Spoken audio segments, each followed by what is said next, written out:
தென்காசி காசி விஸ்வநாதர் கோவிலில் உள்ள 180 அடி உயர கோபுரத்தில் இருந்து கீழே உடைந்து விழும் சிற்பங்களால் பக்தர்கள் அதிர்ச்சி அடைந்திருக்கிறார்கள்.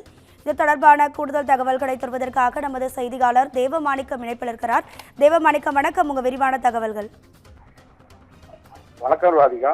தென்காசி மாவட்டம் தென்காசியில் புகழ்பெற்ற சிவாலயமாக விளங்கி வரும் காசி விஸ்வநாதர் கோயிலில் சுமார் 1 வருட காலமாக கோவில் கோபுரம், ராஜகோபுரம், கோயில் வளாகங்கள் உள்ளிட்டவை புனரமைப்பு பணிகள் மேற்கொள்ளப்பட்டு கடந்த 5 மாதங்களுக்கு முன்பு கும்பாபிஷேகம் நடைபெற்றது.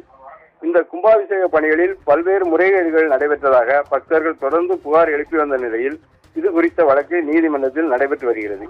இந்நிலையில் நேற்று இரவு தென்காசி காசி விஸ்வநாதர் கோயிலில் ஆயிரக்கணக்கான சிற்பங்கள் கொண்ட சுமார் 180 அடி உயரம் கொண்ட கோபுரத்தில் இருந்து அந்த கோபுர கலசங்கள் சேதமடைந்து நொறுங்கி கீழே விழுந்துள்ளது.